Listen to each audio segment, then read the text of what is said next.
All right, folks, this is Harris Sultan, the ex-Muslim atheist, and welcome to another episode of Sultan's House of Sin. Right.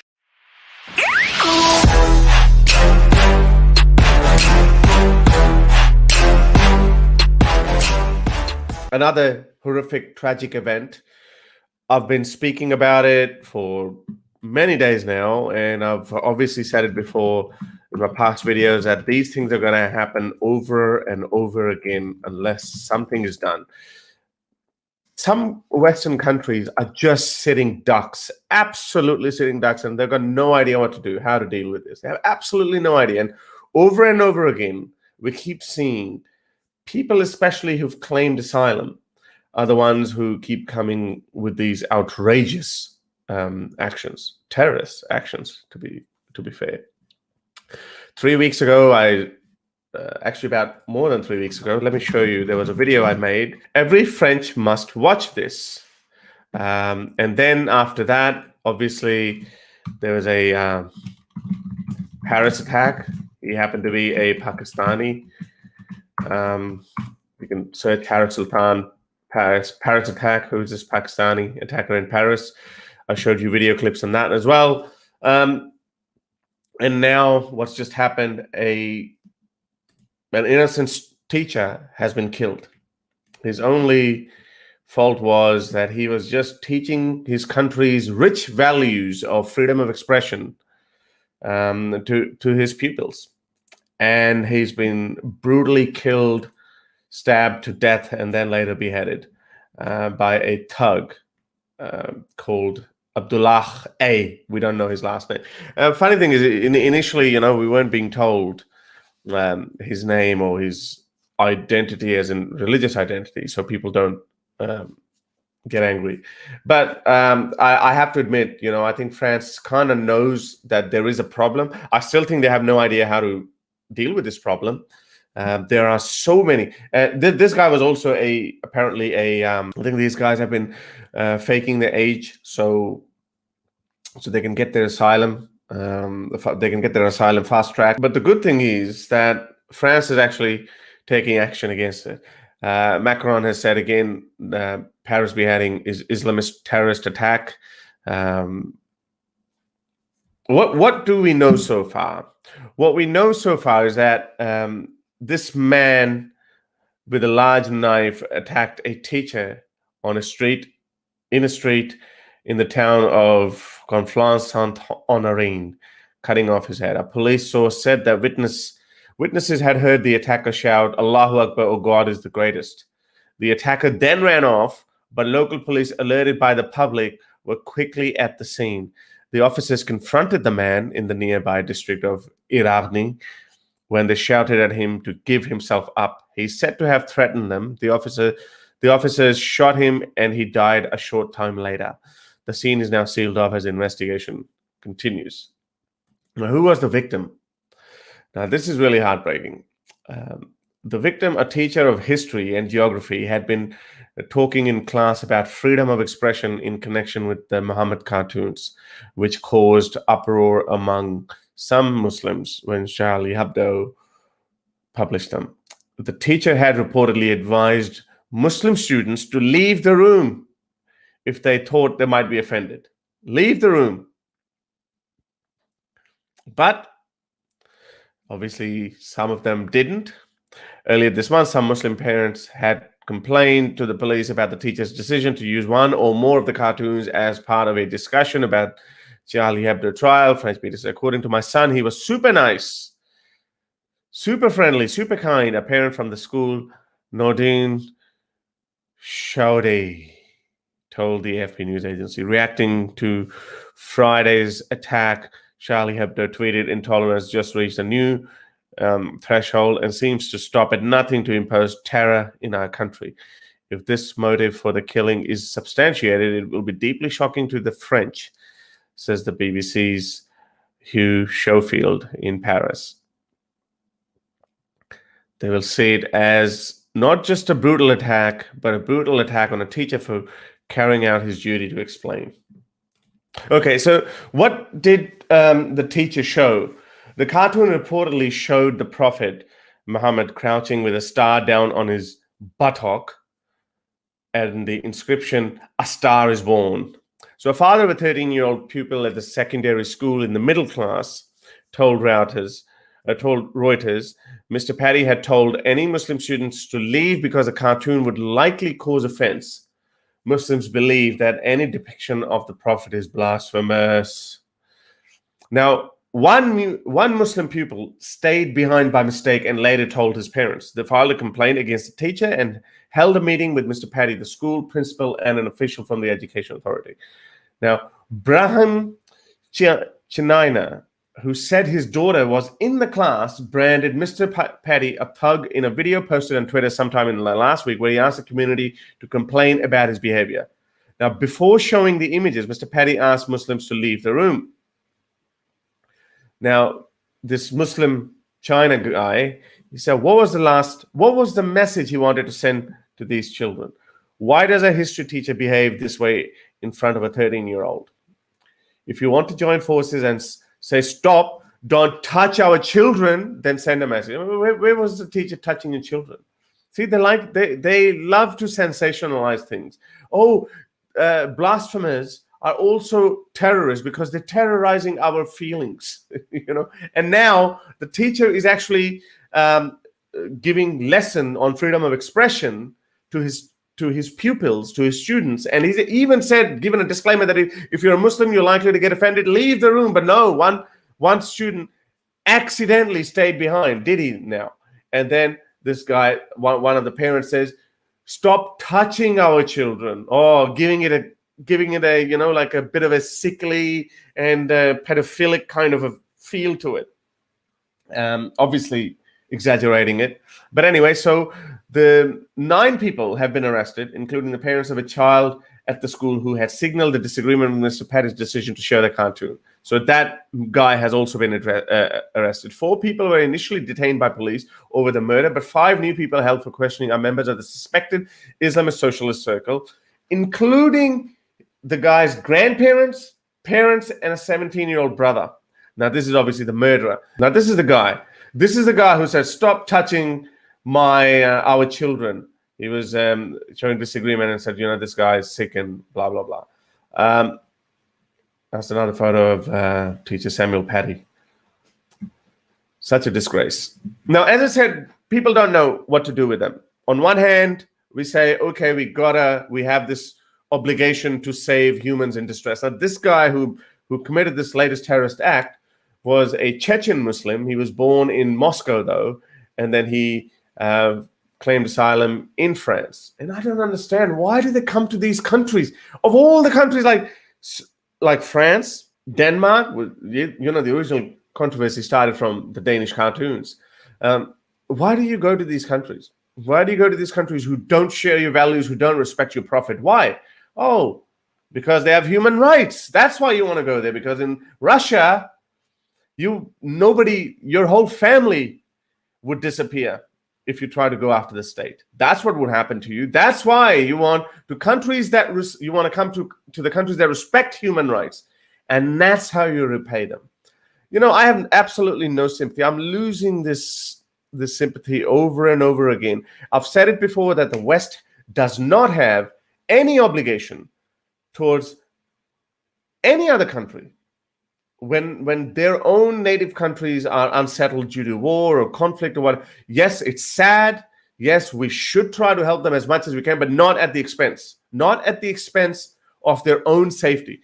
And I don't think France or Germany. Germany is another disaster. 3 million refugees are sitting there. This is a waiting, ticking time bomb. What's going to happen?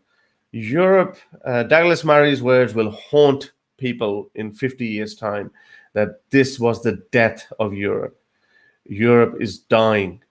Unless there are people, somebody told me, I'm not very familiar with with French politics, but somebody told me that Emmanuel Macron was actually a traditionally leftist guy, but now his stance on Islamism is getting harsher and harsher. Well, not harsher, I would say probably stronger and stronger, and rightfully so, because he's now being pushed not only to center, but a little bit towards the right, because this lunacy, this far left lunacy, is just not realistic. You want to throw flowers at those who want to bomb you. People say deport them, but how many are going to deport? Now this guy is the one who actually went the distance. But what about this guy? Have a look at this guy. This man, he has his children and he's upset. And I can guarantee you he was so happy when he would have heard that this poor teacher has been killed. This guy, this Muslim guy, he would be over the moon. And not only him, there would be thousands, if not tens of thousands, of extremist Muslims living in France, taking the welfare. They would have been loving it. They would have been over the moon. There's absolutely no denying in that. So how do you deport all of them? How do you know what's in their hearts? This is why I say, the mainstream, the older generation is lost. The guy I showed you, the older guy in the photo, he's not going to change. One thing, and you don't know how many other extremists are actually growing up in Western countries right now. You just don't know. So what can you do? The only thing you can do is speak up against this religion as aggressively as you can, without giving them any inch of respect that they demand, that, oh, please give some respect. No, you disrespect Islam. More you disrespect it, more these people will get desensitized. Let me actually, you know what? I've always said that I'm not going to show the cartoons of Muhammad because, I don't want to go that far, but I can't stay quiet because that's very cowardly of me not to stand by those who are getting killed for simply showing the freedom for their expression, freedom of expression. They just cannot do it. So, screw you, and I'm going to show you the cartoons. I mean, these people, if they got me, they're going to, they're going to go after me anyway. So, why shouldn't I just, show these cartoons? Some of them these are Charlie Hebdo cartoons. What's so offensive about them? There is one which is, let's see the one that was so offensive to Muslim that it was this one, right? Okay, I didn't know about this cartoon. I had no interest in that. But look, this one is the one. Muhammad, the Star is Born. So that's the Prophet Muhammad cartoon that is peeing off everyone. Or this one, right? No, anyone? So this one is in French. It says A Star is Born. That's what it says in French. I don't know what it says here. Oh well.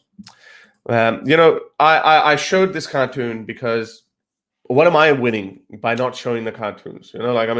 These guys, these thugs, if they could get their hands on me, they will behead me. So why? Because we just cannot. We just don't have to be nice and polite to this violent, vicious ideology that gives people like that guy, the Chechen terrorist. They think that they can stab, kill people, and be violent and threaten people, and all of a sudden people will be like, oh, okay, maybe we should stop. No, you can't stop, you freaking monkeys. You can't stop people like that. You antagonize them even more. And what's going to happen now? These kind of things will keep happening. As I said in my last video and the video before, I said these things are going to keep happening, and especially in France, they're going to happen. 9% of French population is Muslim. Maybe 1% of that would be hardcore radicals. And how many are asylum seekers? There's also a different. It's no surprise that the previous Pakistani guy who attacked was also a asylum seeker, or I think he had already been given an asylum. And this guy was an asylum seeker or a refugee already, or already given an asylum status. We also noticed that immigrants tend not to do this. The reason for that is when you get an immigrant is usually a highly educated person. He has earned his right to live in a Western country.